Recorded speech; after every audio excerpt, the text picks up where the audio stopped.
बाहर से तो हम लगते हैं कि शिक्षक सब और स्मार्ट साहब हैं, लेकिन क्या बात है इसको हम हमारे मन से जानते सही हैं। है मतलब बच्चे भी बड़े हो गए, शादी के लायक हो गए, घर की ज़िम्मेदारियाँ हो गई, माँ-बाप का खर्चा है, तो अभी क्या है कि सभी लोग हम परेशान हैं। बहुत सारे 800 हज़ार लोग के करीबन हमारे भाई हैं, इस दुनिया से चले गए। क्या उनके परिवारों में बीत रही, क्या उनके हमारी ये स्थिति है, तो उनका कौन संरक्षक है कि सरकार को बड़ी बारीकी से इस बात जो पर जो दुन लेकिन बड़े खेद और दुख के साथ बताना पड़ रहा है कि इस बजट में सरकार ने संविदा कार्मिकों का नाम तक नहीं लिया है। और जो अधिकांश जो पैसे कमाने की उम्र होती है, वो तो हमारी निकल गई। यूँ भी नहीं आता है, हमें जो वो खाद्य सुरक्षा का लाभ भी नहीं मिलता है हमें। कहते हैं कि बच्चों की शादी, पढ़ाई कैसे कर पाएँगे, बहुत चिंतित हैं। रात को नींदें नहीं आती हैं सर, कभी-कभी तो ऐसा होता है। हमारे को तो बीजेपी का एजेंट तक बताया गया टोटल, लेकिन हमारे साथ जो बर्ताव हो रहा है वो एक सौतेले, जैसे एक सौतेले माँ और बेटे का बर्ताव, वैसा सरकार हमारे साथ बर्ताव कर रही है सर भी। बच्चे पूछते हैं सर आपकी तनख्वाह कितनी है, तो हाँ ठीक है तनख्वाह, ऐसे करके जवाब देते हैं। मौजूद आप फिलहाल झुंझुनू कोर्ट के बारे और जो झुंझुनू कलेक्ट्रेट है अभी का पूरा अपना मौजूद हाँ अठे जो कुछ शिक्षक ही बेधरनो प्रदर्शन कर रहे हैं के परेशानी बाको हो गया पर जानने को प्रयास करांगा न्यूज पे झुंझुनू को थारो स्वागत है वो मोहम्मद के संविदा शोषण बंद करो।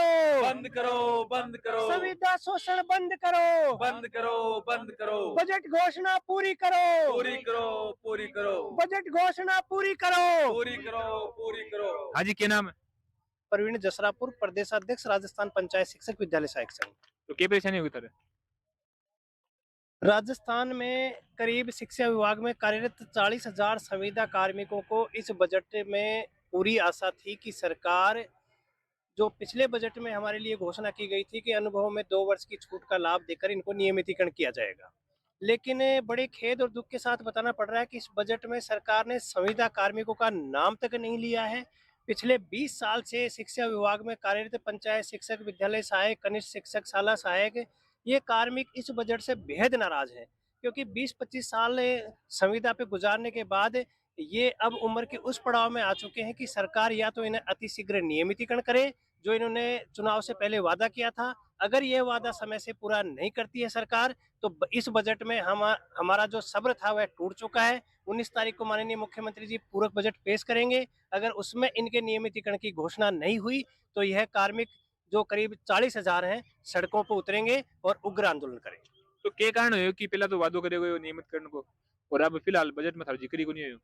देखो, सरकार से हमें पूरी आशा थी और अब भी आशा ही नहीं पूर्ण विश्वास है कि सरकार हमारे साथ छलावा और धोखा नहीं करेगी।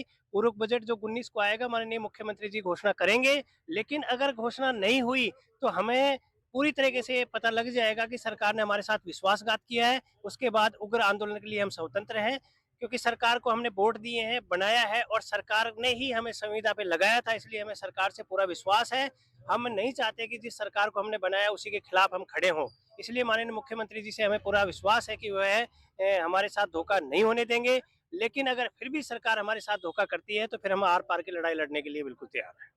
तो आप देख रहे हैं कि जो पिछली सरकार ही बी कमाइन भी जो संविदा कर्मी हाँ बन नियमित करने की बात करी गई है लेकिन अभी तक नियमित कौन करेगा क्या कारण है के पीछे? ये जो सरकार है इनकी मंशा नहीं है। ये आगे से आगे अपना जो समय पास करना चाह रही है। ये सोचती है कि जितना समय हम निकाल सकें अपन निकाल दें, उसके बाद में देखेंगे क्या करना है हमें। तो आप तो देख रहे हैं कि जो संविदा कर्मी है बाने जो परमानेंट जो अधिकारी हैं जो शिक्षक हैं बस कम बाने वेतन दियो जाए है और अब दे थे मतलब एक लंबी उम्र संविदा को ऊपर रेख बिता दियो एक बाद में अगर था नियमित नहीं करे जा तो एक बार थे क्या करोगा? अभी करना क्या है, हमें सेवा करते हुए 20 से 25 वर्ष हो गए हमारे साथियों को और जो अधिकांश जो पैसे कमाने की उम्र होती है वो तो हमारी निकल गई। अभी किसी के 3 साल बच्चे हैं, किसी के 5 साल बच्चे हैं। बच्चे भी बड़े हो गए, शादी के लायक हो गए, घर की ज़िम्मेदारियाँ हो गई, माँ-बाप का खर्चा है। तो अभी क्या है कि सभी लोग हम परेशान हैं और अभी हम नहीं चाहते कि सरकार के खिलाफ हम जाएँ, धरना प्रदर्शन करें। लेकिन ये चाहते हैं कि सरकार हमारे निवेदन को माने और हमें अपने जो वादा किया हुआ है, सरकार का जो वादा किया है वो निभाएँ और हमें कि जो जो पूरक बजट है, इसमें हमारी जो घोषणाएँ हैं, करके हमें नियमित करने की घोषणा करें। तो अपने जीवन को जो सबसे अहम हिस्सा है, भई लगभग थे मान लो 25 वर्ष से लेके लगभग 40 वर्ष की उम्र बीच के मायने जो उम्र को जो पड़ाव है, वो आपने जो कमांड को ज़रिए एक रहे, बी के मायने संविदा को ऊपर रह के नौकरी करियो थाने के परेशानियों को सामना करना पड़े? हमें पहले तो साढ़े 6,000 रुपए मिलते थे, तो 6,500 में देख लो आप जीवन यापन कैसा होता है इस महँगाई के टाइम में। गेहूँ अब को नहीं आया 6,500 में तो। अभी गेहूँ भी नहीं आता है और हमें जो वो खाद्य सुरक्षा का लाभ भी नहीं मिलता है हमें। तो तो अभी हमारी एक हालत बहुत बहुत बड़ी खराब। बात है कि जो संविदा कर्मी है, बाकी सैलरी नामात्र है और वरना खाद्य सुरक्षा को लाभ भी कुछ मिले। तो जीवन मतलब यापन करनो, टाबरन पालनो बहुत बड़ी एक परेशानी है थारे सामने। बहुत मुश्किल जीवन है सर हमारा। सभी परेशान हैं, हम परेशान हैं, बच्चे भी परेशान हैं, माता-पिता भी परेशान हैं। वो भी सोचते हैं कि बच्चों की शादी, पढ़ाई कैसे कर पाएँगे, बहुत चिंतित हैं। रात को नींदें नहीं आती हैं सर कभी-कभी तो ऐसा होता है। तो फिलहाल थारे कन जहाँ संविदा के ऊपर नौकरी ही, तो ई चक्कर के माइन थे दूसरी नौकरी की तैयारी भी कुन करी, दूसरी नौकरी भी जॉइन कुन करी और संविदा के ऊपर थे रह गया और थारे साथ विश्वासघात हो रही होगी फिलहाल नियमित ना करने के कारण। देखो सर किसी भी भर्ती को अपने कॉम्पिटिशन फाइट करते हैं तो उसको पूरा समय दिया जाना है। तो हमारा जो महत्वपूर्ण समय होता है वो तो हमारी सेवा में चला जाता है। सुबह से लेके पूरा दिन तो। अब रात को टाइम बचता है तो रात के अंदर और ज़िम्मेदारियाँ होती हैं और अभी उम्र के पड़ाव के साथ में श्रमशक्ति वो भी कम होती है। तो अभी क्या है कि कॉम्पिटिशन वाली तो बात तो रही नहीं है। अभी तो इसी की लगी हुई रहती है कि इसके अंदर ये एक ज़रिया है हमारा और कोई साधन नहीं है। इनमें नियमित करनी है ना हमारा भविष्य है। तो भजन लाल जी से क्या उम्मीद लगा के बैठे होते? बस उनसे आशा है, उम्मीद है सभी को कि ये 19 तारीख का जो पूर्व बजट आएँगे उसके अंदर वो घोषणा करेंगे और हमारी जो निवेदन है उसको वो स्वीकार करेंगे। हाँ जी, क्या नाम है? मैं राजेंद्र सिंह शेखावत कालीपड़ी, जिला अध्यक्ष पंचायत शिक्षक विद्यालय सहायक संघ झुंझुनू। तो अब तक थे कि न अवगत करा चुके हो? अभी तक हमने तो लगभग 18 साल हो गए, कितनी सरकारें हैं, सबको अवगत कराया इस आशा के ऊपर, यानी हमारी जवानी है वो बुढ़ापे में बदल गई और 53-54 साल की हमारी उम्र हो गई है, बच्चे बड़े-बड़े हो गए हैं, सब ज़िम्मेदारियाँ हैं और अभी भी स्थिति अधर-झूल के अंदर है। समाज, गाँव, स्कूल में भी प्रतिष्ठा, बाहर से तो हम लगते हैं कि शिक्षक सब और मास्टर साहब हैं, लेकिन क्या बात है इसको हम हमारे मन से जानते सही हैं। है मतलब मन की बात तो मन में भरो कालजा में के चाल रहे हो कि नहीं चाल रहे हो। काल जगह तो टुकड़ा-टुकड़ा ही हो रहे हैं। पण अब कह किंजार का तो भी सुनाई कोनी, केवल कहा तो सरकार ने कहा और सरकार से यह उम्मीद है, भजन लाल जी और अच्छे हैं मोदी जी की तरह तो हम अपेक्षा उम्मीद करते हैं कि हम उनकी संवेदनाएँ जगें हमारे प्रति सकारात्मक है, क्योंकि भजन लाल जी स्वयं भी नीचे के स्तर से उठे हुए हैं। एकदम से तो उनको तो हमारी बात को विशेष बारीकी से सोचना चाहिए कि वास्तव में एक जो नीचे के जो कहने का मतलब जो ज़मीनी स्तर के लोग हैं, उनकी क्या स्थिति होती है, ये मुख्यमंत्री जी को संवेदना के साथ सोचना चाहिए। और हमें उम्मीद है कि निश्चित रूप से वो सोचेंगे और हमारे जितने भी 40,000 हमारे प्रदेश अध्यक्ष जी बता रहे थे, 40,000 के करीबन हम संविदा कर्मी हैं, तो इनका जीवन और आधारशिला हमारे को तो बीजेपी का एजेंट तक बताया गया। डोटासरा जी वो शिक्षा मंत्री जी थे, तो कि जाओ आप तो बीजेपी के एजेंट हो, ऐसी बातें हमें सुनने के लिए मिली। विधानसभा के अध्यक्ष सीपी जोशी जी थे, उन्होंने भी ये कहा। तो अब हमारी सरकार हम कहेंगे हमारी सरकार है और उसमें भी अगर हमारी सुनवाई नहीं होती है, तो हम किसके पास अपना दुखड़ा व्यक्त करें।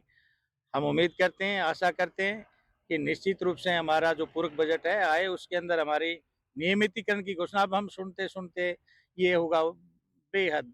और एक और बताते हैं, शेर सोया रहता है और सोने के बाद सोता रहता है, तो सोता रहता है, सब चढ़ते। जग गया तो हमारे जितने 40,000 हैं और इतनी बड़ी क्रांति की स्थिति होगी जिसकी क्योंकि क्या करेंगे, वैसे ही मर रहे हैं। स्थिति ये है, बहुत सारे 800,000 लोग के करीबन हमारे भाई हैं, इस दुनिया से चले गए। क्या उनके परिवारों में बीत रही, क्या उनके हमारी ये स्थिति है, तो उनका कौन संरक्षक है कि सरकार को बड़ी बारीकी से इस बात तो पर गौ जो दुनिया से चले गया जो मतलब ऊपर चले गया, वानो कोई पेंशन वगैरह मिलेगी? कुछ नहीं है जी, बिल्कुल पेंशन क्या, हमारे प्रदेश अध्यक्ष जी ने माँग रखी थी कि भई कम से कम उनके बच्चे हैं और उनको संविदा पर तो आप लगाइए, लेकिन कुछ नहीं है बिल्कुल। वो भी अपने आँख मतलब आँख के आँसू ही बहा रही स्थिति है। देखो अभी एक बहुत बड़ी बात है कि जो शिक्षक ही संविदा को ब्रेक आपको पूरा जीवन यापन कर दियो और बाद में जीवन यापन करने के बाद में जब आपकी मृत्यु होगी है तो मृत्यु के बाद में बान पेंशन भी नहीं है तो बाका जो छोटा छोटा बच्चा ही पे के हिसाब से पढ़ रहा होगा भी को ध्यान जो लगा उसको तो फिलहाल थे एक बात और बताओ जिस टाइम पे थे नौकरी लग गया भी टाइम पे था ना उम्मीद ही की थाना परमानेंट कर दिया जाएगा। बिल्कुल उम्मीद थी, हमने बड़े जुनून के साथ काम किया, अभी तक काम कर रहे हैं इस विद्यालयों में सब, कोई लेक्चरर की जगह सेकंड ग्रेड सब जो हमारे साथी मेहनत कर रहे हैं और मेहनत उनको 1,30,000 किसी को 1,000 20 मतलब लाख तक की तनख्वाह है और हमारी स्थिति है, वो सोचिए देखिए क्या बीएलओ का काम कर रहे हैं सरकार के साथ, निष्ठा के साथ हमने काम किया है। ये लोगों काम भी था नहीं करवा बीएलओ रहे का काम हाँ, सभी मतलब जितने भी हैं 90% हैं वो संविदा कार्मिक बीएलओ हैं और हमने सरकार का पूरा साथ दिया है। एसआईआर में हमारे साथियों ने जनगणना हर चीज में हमारा सहयोग है, लेकिन हमारे साथ जो बर्ताव हो रहा है वो एक सौतेले जैसे एक सौतेली माँ और बेटे का बर्ताव, वैसा सरकार हमारे साथ बर्ताव कर रही है। हमें ये बात बिल्कुल भी देखो बहुत बड़ी बात है, एक ही स्कूल और एक ही स्कूल के अंदर एक ही पद के ऊपर शिक्षक बीट आपन बी थे पढ़ाओ बीट आपन बे पढ़ाओ बाकी सैलरी लाख लाख उठारी 5-10 हजार रुपया। हमें अपने आप में शर्म महसूस होती है। क्लास में बच्चे जैसे 11वीं 12वीं पढ़ाता हूँ, मैं इंग्लिश भी पढ़ाता हूँ, हिंदी लिटरेचर भी।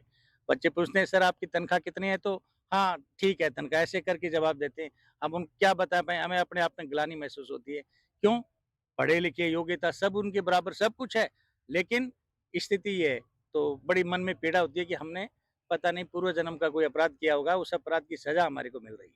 तो आम जीवन में थाने के परेशानियों का सामना करना पड़े। आम जीवन में तो ये मैं बता रहा हूँ कि हमारा तो 18-20 साल का संघर्ष के साथ ही बीता है। बच्चे हैं, पढ़ रहे हैं, उनके कपड़े-लत्ते, फीस सब चाहिए। वो कहते हैं पापा आपकी कब नौकरी पक्की होगी? ऐसी स्थिति है।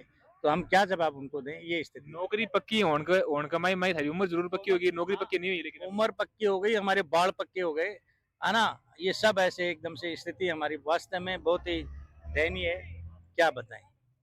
तो थाने के लगे मुख्यमंत्री जी थारो जो धरना प्रदर्शन है, इके माध्यम से अवगत होके थारी जो मांग है बिन मानेगा की। हाँ, उम्मीद है हमें क्योंकि मुख्यमंत्री जी हैं वो धरातल से जुड़े हुए हैं, समस्याओं को समझते हैं कि एक आम आदमी की क्या समस्या है। सुनना भी चाहिए चैनल के माध्यम से मैं मेरी आवाज़ को उनको तक पहुँचाना चाहता हूँ कि सोचिए सर आप भी जिस धरातल से आप मतलब ज़ीरो से हीरो बने हैं, तो हमें भी आप ज़ीरो से हीरो बनाने का प्रयास करें। सर सरकार की मंशा अच्छी नहीं है। हमें तो सरकार से यही निवेदन करना चाह रहे हैं, जो सीएसआर रूल जो बना है उसके उसमें ये कहा गया है कि जो 5 साल जिसको हो जाएँगे उसको परमानेंट कर दिया जाएगा। तो हम ये चाहते हैं कि वो उस रूल के अनुसार तो कम से कम सरकार चले और हमें नियमित करे। तो अभी आपा जो संविदा शिक्षक है बन से बातचीत करी है बाकी जीवन में क्या क्या परेशानी है बा आपा जानी है। देखो एक शिक्षक है पूरी ईमानदारी से आपको जो पूरा जीवन है वो विद्यालय के अंदर गुजार दियो, लेकिन एक उम्मीद का मैं इनकी बान उम्मीद है कि कदम कदम अपन ने पक्का जरूर करेंगे। आप भी एक जो और शिक्षक है भी का बात अपन भी समान दर्जो मिलेगा समान अपन सैलरी मिलेगी, लेकिन उम्मीद का मैं नहीं बाको पूरा जीवन यापन हो उसको है। तो हमारी भी सरकार से यही मांग है कि जो संविदा जो शिक्षक की आने जल्द से जल्द परमानेंट करके आगे जीवन में एक नई शैली दिया जा।